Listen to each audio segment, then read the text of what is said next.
નમસ્તે વિદ્યાર્થી મિત્રો, આજે આપણે ધોરણ 9ના વિષય ગણિતમાં પ્રકરણ નંબર 6 રેખાઓ અને ખૂણાઓના 5મા લેક્ચરમાં આપણે પ્રમેય નંબર 6.2 અને સ્વાધ્યાય 6.2ના દાખલાઓનો અભ્યાસ કરીશું. વિદ્યાર્થી મિત્રો, આ પહેલાંના ચોથા લેક્ચરમાં આપણે સ્વાધ્યાય 6.2 માટે જરૂરી થિયરીનો અભ્યાસ કર્યો છે અને પ્રમેય નંબર 6.2ના પ્રતિજ્ઞાની ચર્ચા કરી છે. આપણે પહેલાં તેની સાબિતી સમજીશું અને પછી સ્વાધ્યાય 6.2ના દાખલાઓ શીખીશું.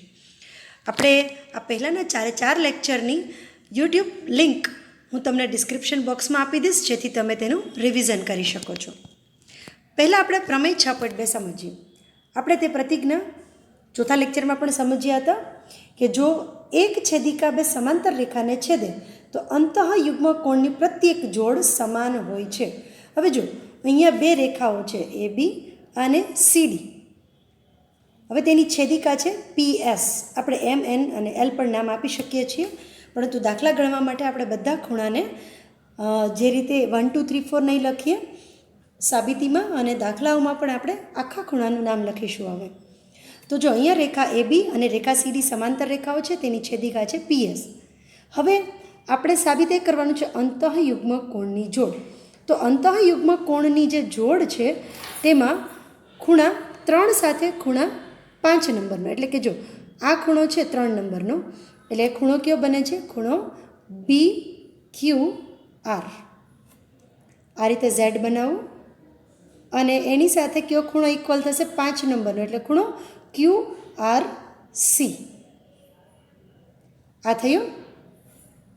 હવે સીધો Z લઈએ આપણે. આ તરફ 4 અને 6 નંબરનું રેડ કલર બતાવેલું છે માર્ક, તે છે ખૂણો AQR ઇઝ ઇક્વલ ટુ ખૂણો QRD.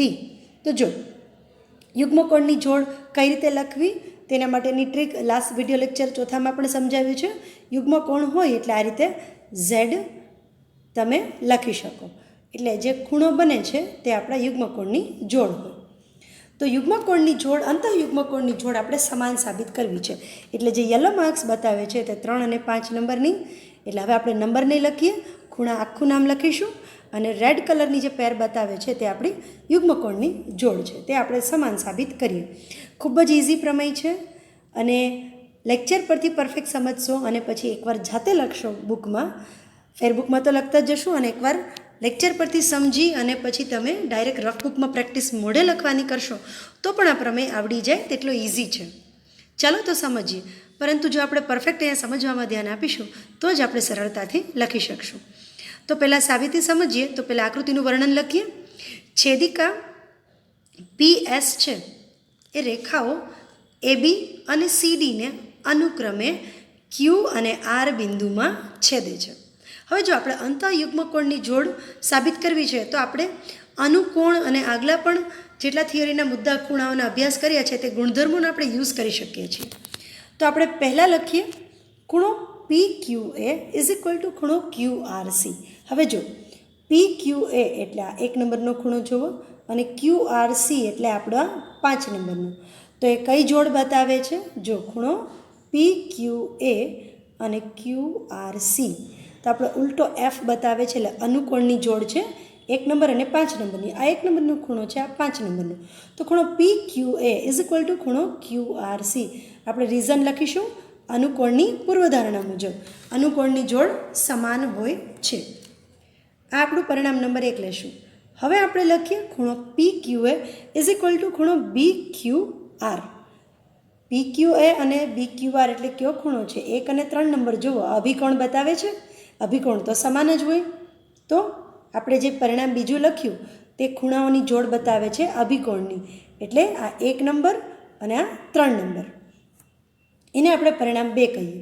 તો જો આપણે બે સમાંતરની છેદિકાથી બનતા અનુકોણની જોડ પહેલાં લખી અને પછી અભિકોણની જોડ લખી. તો જો 1 નંબર સાથે 5 નંબરનો ખૂણો અને 1 નંબર સાથે 3 નંબરનો ખૂણો જો સમાન હોય તો 1 સાથે 3 નંબરનો ખૂણો સમાન છે અને 5 નંબરનો ખૂણો સમાન છે. તો 3 અને 5 સમાન સાબિત થઈ ગયા. જો અહીંયા સમજીએ આપણે. હવે પરિણામ 1 શું લખ્યું આપણે? PQA is equal two QRC અને PQA is equal two BQR. તો આ બંને PQR ને ઇક્વલ છે, તો બંને ઇક્વલ જ થાય. તો આપણું એક જોડ સાબિત થઈ ગઈ.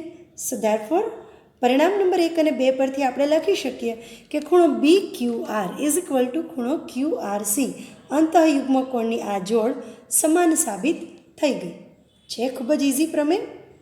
હવે આપણે એક જોડ સાબિત કરી લઈએ તો બીજી જોડ સાબિત ના કરીએ તો પણ ચાલે, પરંતુ આપણે પ્રેક્ટિસ કરવી હોય તો આ રીતે અનુકોણની જોડ અને અભિકોણની જોડ લઈ અને તમે જાતે પ્રેક્ટિસ કરી શકો છો. તો આપણું સાધ્ય નંબર 1 થઈ ગયું. અંતઃયુગ્મ કોણની બે જોડ પૈકી પહેલી જોડ ખૂણો B Q R is equal to ખૂણો ક્યુ આર સી. તો આ જ રીતે આપણે સાબિત કરી શકીએ બીજી જોડ ખૂણો A Q R is equal to ખૂણો ક્યુ આર ડી. આ થયું. આ આપણે સાબિત કરી શકીએ જાતે. પરીક્ષામાં પણ જો પૂછાય તો ત્યારે કોઈ પણ એક સાબિતી બતાવી અને બીજી સાબિતી આ રીતે તમે લખી શકો છો. પરંતુ તમે આજે હોમવર્કમાં પ્રેક્ટિસ કરજો. આ ખૂણા તમે આવી જ રીતે ગુણધર્મ વાપરી અને કઈ રીતે સાબિત કરી શકો છો. એટલે આ પ્રકારનું એક બ્રેન બુસ્ટિંગ વર્ક આપું છું કે તમે સાબિતી બંને બતાવવી જરૂરી નથી. બસ આટલો પ્રમેય ઇનફ. સાબિત થઈ ગયું. એક સાબિતી બતાવવાની અને બીજી આ રીતે લખી નાખવાની, તો બંને ખૂણા સાબિત થઈ જાય. જેમ આપણે ખૂણો બી ક્યુ આર અને ક્યુ આર સી અંતઃયુગ્મ કોણ માટે આપણે એક અનુકોણની જોડ લીધી ને અભિકોણની, એ જ રીતે આપણે આ સાબિત કરવા માટે તમે અનુકોણ અને અભિકોણની જોડ જ લેવાની છે. તો આ થયો આપણો 6.2 પ્રમેય. ખૂબ જ મહત્ત્વનો પ્રમેય છે. જેટલા પણ પ્રમેયની સાબિતી શીખીએ છીએ તે પ્રમેય આપણા 3 કે 4 માર્ક્સમાં પૂછાતા હોવાથી બધા પ્રમેય એટલે પ્રકરણ નંબર 6માં પછી આપણે પ્રકરણ 7માં પણ એટલા પ્રમેય આવશે. તો દરેક પ્રકરણના પ્રમેય એકદમ પરફેક્ટ, જેટલી પણ સાબિતી અહીંયા હું સમજાવું છું તે તમારે પરફેક્ટલી આજે પાકી કરી અને જાતે લખતા શીખી જવાનું છે. તો આ થયો આપણો આઈએમપી પ્રમેય 6.2. ચલો હવે આપણે સ્વાધ્યાય 6.2ના દાખલાઓ શરૂ કરવા છે. તો જો અહીંયા આપણે સ્વાધ્યાય 1 અને 2 બંનેની સાબિતી મેળવી કે અંતઃયુગ્મ કોણની જોડ સમાન હોય છે. હવે આપણે સ્વાધ્યાય 6.2 શરૂ કરીએ તે પહેલાં લેક્ચર નંબર 4માં જે થિયરી બધી અભ્યાસ કરી છે તેનો જ ઉપયોગ કરવાનો છે. તો સ્વાધ્યાય 6.2 શરૂ કરો તે પહેલાં એકવાર ફરીથી લેક્ચર નંબર 4 પરથી ખૂણાઓના પ્રકાર, તેના ગુણધર્મોનું રિવિઝન કરવું ખૂબ જરૂરી છે. અને હવે તમને આવડી જ ગયા હશે. લાસ્ટ વિડીયો લેક્ચર તમે ધ્યાનપૂર્વક સમજ્યો જ હશે. ક્વેશ્ચન નંબર 1, આપેલી આકૃતિમાં એક્સ અને વાયના માપ શોધો અને બતાવો કે એ બી સમાંતર સીડી. હવે જો આપણને આકૃતિમાં જેટલો ડેટા આપ્યો છે તેના પરથી આપણે એક્સ ખૂણો અને વાય ખૂણાનું માપ શોધવાનું છે અને સાથે સાબિત કરવાનું છે કે એ બી સમાંતર સીડી. વિદ્યાર્થી મિત્રો, એક્સ અને વાય જો યુગ્મ કોણની જોડ બતાવે છે તો જે એક્સનું માપ હશે એ જ વાયનું માપ હશે, કારણ કે તે યુગ્મ કોણની જોડ છે. પરંતુ આપણે રકમમાં સમાંતર સાબિત કરવાનું છે, એટલે પહેલેથી આપણે યુગ્મ કોણની જોડનો ગુણધર્મ યુઝ નહીં કરી શકીએ, કારણ કે સમાંતર આપેલું હોય અને છેદિકા હોય તો તમે ડાયરેક્ટ યુગ્મ કોણની જોડ સમાન છે પ્રમેય 6.2 પરથી લખી શકો. પરંતુ અહીંયા આપણે એ બી અને સીડીને સમાંતર સાબિત કરવાની છે. તો આપણે પહેલાં એક્સ અને વાયનું માપ મેળવશું. જો એક્સ અને વાયનું માપ મેળવવા માટે આકૃતિ પરથી તમે સમજી શકો છો કે જો અહીંયા 50° ને 1 જે આ બંને રેખિક જોડના ખૂણા બતાવે છે, અહીંયા તમે ડાયરેક્ટ મોઢે ગણતરી કરી શકો છો કે આ 50° છે અને એક્સ છે, તો બંનેનો સરવાળો રેખિક જોડના ખૂણા જ બતાવે છે. તો બંનેનો સરવાળો 180 હોય તો 50° છે તો એક્સ કેટલો થશે? 130 થઈ ગયું મોઢે. અને એ જ રીતે અહીંયા આ 130 છે ને આ વાય છે તો અભિકોણની જોડ બતાવે છે, સામસામે અભિકોણની જોડ બને છે. તો 130 છે તો આ પણ 130 થાય. તો જો આ આપણને 130 જ મળ્યું અને આ 130 જ મળે છે, તો આ 130 એક્સ અને વાય બંને સમાન, એટલે એ છેદિકા બે રેખાની છેદિકાથી બનતા યુગ્મ કોણની જોડ છે. જો હવે જે સમાન સાબિત થાય તો પ્રમેય નંબર 6.3 મુજબ આ બંને રેખાઓ સમાંતર સાબિત થઈ ગઈ. જો એકદમ ઇઝી, મોઢે કામ થઈ ગયું ને. ચાલો લખીએ. ક્યુ એ કિરણ, અહીંયા આ ક્યુ એ કિરણ એ પીએસ પર છે, એટલે રેખિક જોડના ખૂણા છે. રેખિક જોડના ખૂણા બતાવવા માટે આપણે આ વિધાન લખવું પડે કે ક્યુ એ કિરણ છે, અહીંયા જ સમજવાનું ખાસ, એ આ પીએસ રેખા પર છે. તેથી ખૂણો પી ક્યુ એ અને ખૂણો એ ક્યુ આર, એટલે આ પી ક્યુ એ અને એ ક્યુ આર રેખિક જોડના ખૂણા છે. તેથી તેનો સરવાળો બંનેનો કેટલો થશે? 180°, રાઈટ. હવે આપણી પાસે એક ખૂણાનું માપ છે PQ એનું 50 છે અને એક QR કેટલો છે x છે. તો 50 પ્લસ x બરાબર 180. તો x બરાબર કેટલું થયું? 180માંથી 50 બાદ કરો 130 થશે. એટલે આ આપણો પહેલો જવાબ મળી ગયો કે x બરાબર 130. આને આપણે પરિણામ નંબર 1 કહી દઈએ. હવે આપણે અહીંયા અભિકોણનો ગુણધર્મ યુઝ કરીએ. આકૃતિ જો પરફેક્ટ સમજતા આવડી જાય તો આકૃતિમાં જ આપણો દાખલો થઈ જતો હોય છે. ચાલો હવે PS અને CD રેખા R બિંદુમાં છેદે છે. આ PS રેખા છે ને આ CD રેખા છે R બિંદુમાં છેદે છે.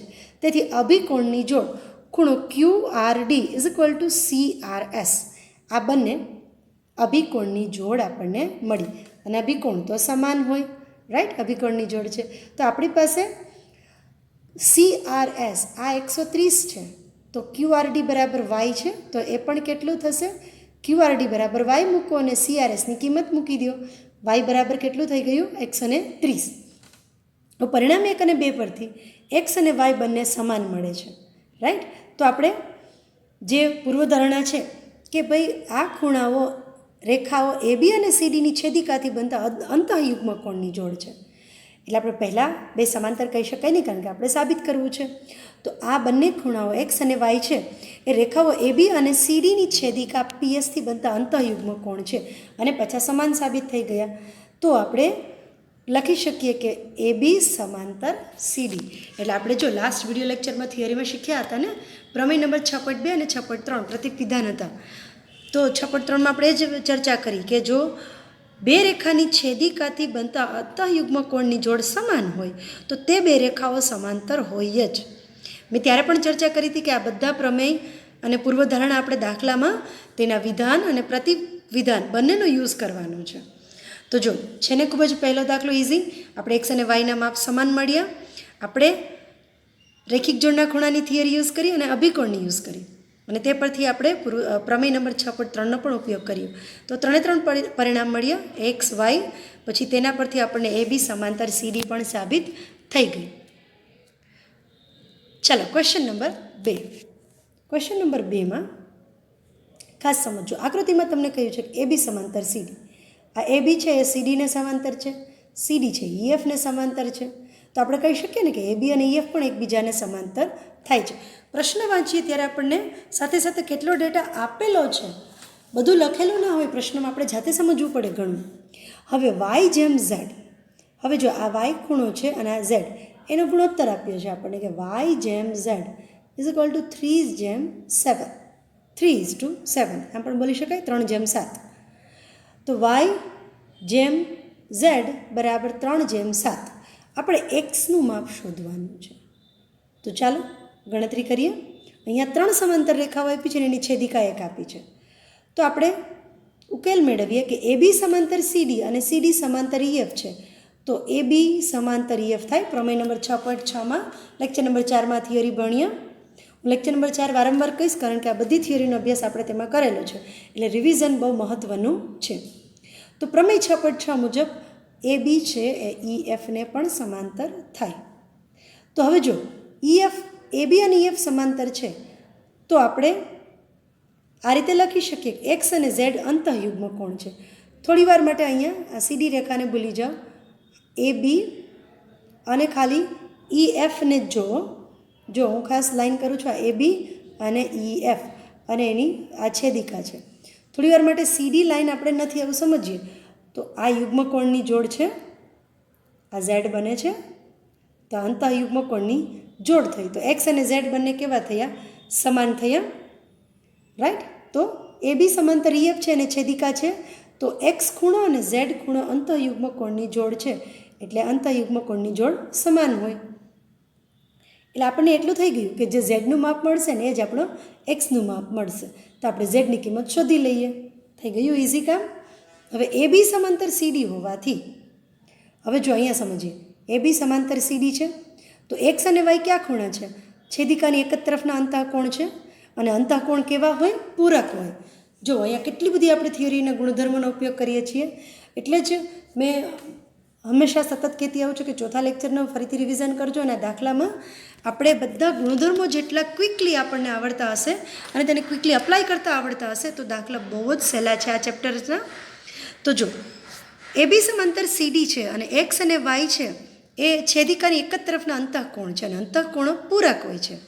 રાઈટ, આપણે શીખ્યા હતા અંતઃકોણો શું હોય? પૂરક. એટલે એક્સ પ્લસ વાય બરાબર 180 અંશ થાય. હવે આપણને રકમમાં આપ્યું છે કે એક્સ પ્લસ વાય જેમ ઝેડ બરાબર 3/7. તો આપણે એ થિયરીનો યુઝ કરીએ. એટલે આમ આપણને અહીંયા આપણે મળ્યું એક્સ બરાબર ઝેડ છે અને એક્સ પ્લસ વાય બરાબર 180 છે. તો તમે એક્સની જગ્યાએ ઝેડ લખી શકો છો અથવા ઝેડની જગ્યાએ એક્સ પણ લખી શકો છો.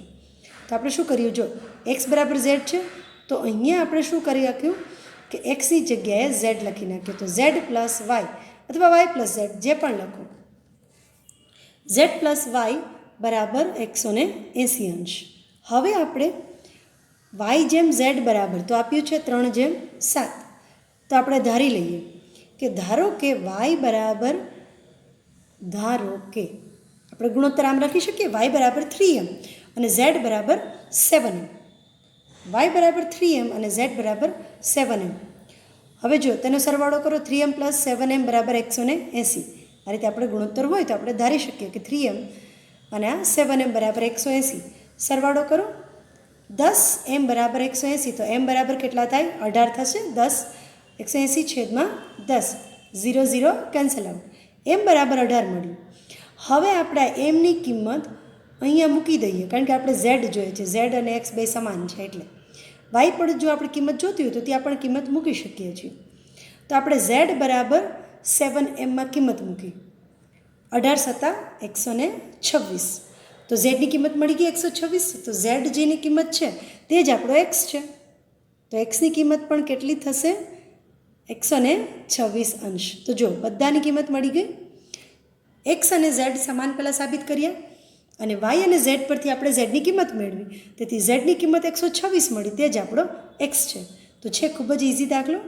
આ થયો ક્વેશ્ચન નંબર 2. ચાલો વિદ્યાર્થી મિત્રો, તો આપણે હવે તેનો ક્વેશ્ચન નંબર 3 સમજીએ. ક્વેશ્ચન નંબર 3માં પણ આપણે આકૃતિ જે આપેલી છે તેના પરથી આપણે પ્રશ્નના જવાબ ઉકેલવાના છે. આપેલું છે કે એબી સમાંતર સીડી છે. હવે અહીંયા બે રેખાઓ આપેલી છે એબી અને સીડી, બંને સમાંતર આપેલું છે. એટલે આપણે જેટલા પણ ગુણધર્મો ખૂણાના છે અનુકોણ, યુગ્મકોણ, અભિકોણ, અંતઃકોણ તેનો ઉપયોગ કરી શકીએ છીએ. પ્લસ આપણને આપ્યું છે કે EF લંબ CD. હવે EF રેખાખંડ છે લંબ CD છે એટલે આ 90 અંશનો થાય. હવે અહીંયા જે આ GE રેખા છે આ જે બતાવે છે તે છેદિકા છે. પ્લસ આપણને આપેલું છે કે GEDનું માપ છે 126 એટલે આ 126 અંશ છે. તો હવે આપણને શોધવાના છે 3 ખૂણાના માપ AGE. તો હવે આપણે આકૃતિ પરથી ડાયરેક્ટ કહી શકીએ કે આ AGE અને GED એ તો રેખિક યુગ્મકોણના જ ખૂણા છે. તો યુગ્મકોણની જોડ છે તો ડાયરેક્ટ આપણે કહી શકીએ કે 126 GED છે તો AGEનું માપ પણ કેટલું થશે? 126 અંશ. તો આપણે આ બધા ગુણધર્મોનો ઉપયોગ કરી અને ચાલો દાખલાની ગણતરી સમજીએ. પહેલાં તો આપણે લખીએ કે AB સમાંતર CD અને GE તેની છેદિકા છે. આપણે 3 કિંમત જે શોધવાની છે એ આપણે સિક્વન્સમાં મેળવતા જઈએ. પહેલાં આપણે AGE શોધીએ. હવે AGE ખૂણો આ રીતે ઝેડ યુગ્મકોણ આવે એટલે ઝેડ જ વિચારવાનો. એટલે આ રીતે ઝેડ જો સમજીએ આકૃતિમાં તો AGEનું માપ અને GEDનું માપ એ બંને સમાન થાય કારણ કે તે અંતઃયુગ્મકોણની જોડ છે. હવે GED બરાબર 126 અંશ છે તો AGEનું માપ પણ કેટલું થશે? 126 અંશ. તો આપણો પહેલો ડેટા મળી ગયો. AGEનું કામ જે કિંમત શોધવાની હતી તે પૂરું. ચાલો હવે આપણે નેક્સ્ટ ડેટા લઈએ કે EF લંબ CD છે. એટલે હવે આપણે શોધવાની છે GEFની કિંમત. જો આ GEF શોધવો છે. હવે GED આખો આપણી પાસે 126 છે તો આ 90 હોય અને આખો 126 હોય તો 126માંથી 90 બાદ કરી દઈએ તો આ ખૂણો મળી જાય. તે બંને આસન્ન કોણની જોડ છે. FED 90 અંશ. હવે આપણે લખીએ જો આ GEF અને FED એ આસન્ન કોણની જોડ છે ને તે બેના યોગગણથી કયો ખૂણો મોટો બને છે? GED. તો હવે આપણે બધાની કિંમત મૂકી દઈએ આસન્ન કોણની જોડમાં. GEF શોધવાનું છે. FEDનું માપ 90 અંશ અને GED 126 પક્ષમાં આપેલું છે. તો GEFનું માપ કેટલું થયું? 126માંથી 90ને આપણે બાદ કરી દઈએ. 126માંથી 90 બાદ થયા કેટલા થયા? 36 અંશ. રાઈટ. તો બીજી કિંમત પણ મળી ગઈ ચાલો આ આપણી GEFની કિંમત. હવે આપણે શોધવાનો છે FGE, એટલે આપણે આ શોધવાનું છે. જો FGE આ ખૂણો. હવે તેના માટે તમે જાતે સમજી શકો એમ છો કે અહીંયા આ રેખિક જોડના ખૂણા છે. આ ખૂણો ને આ ખૂણો રેખિક જોડ હોય ને આ 126 છે, તો આપણને મળી જ જાય, રાઈટ. અથવા તમને કોઈ પણ બીજી થિયરી યુઝ કરવામાં સહેલી લાગતી હોય તે પણ યુઝ કરી શકો છો. કોઈ એક દાખલો છે 2-3 મેથડથી થતો હોય છે, તો આપણને કોઈ પણ મેથડ ઇઝી લાગે અહીંયા બતાવ્યા સિવાયની તો પણ તમે ગુણધર્મ અપ્લાય કરી શકો છો. ચલો AGE અને FGE 180 અંશ મેં હમણાં જ સમજાવ્યું તે મુજબ. આ AGE અને FGE 180 અંશ કારણ કે તે રેખિક જોડના ખૂણા છે. હવે AGEની કિંમત 126 અંશ છે અને FGE આપણે શોધવાનો છે, તો 180માંથી 126 બાદ કરી દઈએ તો FGE મળી ગયો 54 અંશ. તો જો આ ખૂણાનું માપ પણ આપણને 54 અંશ મળી ગયું, રાઈટ. તો વિદ્યાર્થી મિત્રો, આજે આપણે સ્વાધ્યાય 6.2માં ક્વેશ્ચન 3માં આ 3 કિંમત આકૃતિ પરથી અને જેટલો ડેટા આપ્યો હતો તેના પરથી મેળવી છે. આ પ્રકારના પ્રશ્નો ઘણા પૂછાતા હોય છે કિંમત શોધવાના, તો ખૂબ જ ધ્યાનપૂર્વક સમજી અને પ્રેક્ટિસ કરવી. અને આ બધા દાખલાઓ આકૃતિ ઉપરથી તમે ગુણધર્મ અપ્લાય કરતાં શીખી જશો તો ખૂબ જ સરળતાથી યાદ રહી જાય તેવા દાખલા છે. અને યાદ રાખવા કરતાં તમે પ્રેક્ટિસ કરશો તો દાખલામાં ગુણધર્મના એક સ્ટેપ અપ્લાય કરતા જાઓ તો દાખલો આપણો સોલ્વ થતો જાય છે. તો સ્વાધ્યાય 6.2ના આપણે કુલ 3 પ્રશ્નો આજે ઉકેલ્યા છે. આજના હોમવર્કમાં આપણે ઉદાહરણ નંબર 4 ઉદાહરણનું હોમવર્ક આપું ત્યારે તમારે ટેક્સ્ટબુકમાંથી ઉદાહરણની રકમ જ લેવાની અને દાખલાને જાતે પ્રયત્ન કરવાનો અને પછી તેના જવાબ સાથે આપણા જવાબ સાથે તે ટેક્સ્ટબુકના જવાબને મેચ કરવાનું, જેથી આપણને જાતે દાખલો પણ સોલ્વ કરતા આવડી જાય અને ગુણધર્મો જેટલા યાદ રાખવાના છે તે ઓટોમેટિક યાદ રહી જ જાય. તો આજના હોમવર્કમાં આપણે ઉદાહરણ નંબર 4 અને સાથે સાથે જે દાખલા 3 શીખ્યા છીએ તે પણ ફરીથી ગણવા. હોમવર્કમાં ના લખ્યું હોય તો રફ બુકમાં જાતે ગણવા, એટલે કોઈ પણ ચેપ્ટર્સની આપણે પેરેલલ પ્રેક્ટિસ થતી છે. અને આજે પ્રમેય નંબર 6.2 તો મોઢે જ લખવાનો છે, એટલે આપણે લેક્ચર ઉપરથી શીખી લેવાનો, પછી મોઢે રફ બુકમાં લખવાનો પ્રયત્ન કરવાનો છે. તો આજે હોમવર્કમાં ઉદાહરણ નંબર 4 અને પ્રમેય નંબર 6.2 5મા લેક્ચરનો હોમવર્ક છે. આપણે નેક્સ્ટ વિડીયો લેક્ચર એટલે કે 6ઠ્ઠા લેક્ચરમાં સ્વાધ્યાય 6.2ના બાકીના 3 દાખલા છે તે ઉકેલીશું. આપણને કાંઈ પણ પ્રશ્નો હોય તો પૂછતા રહેજો. Thank you so much.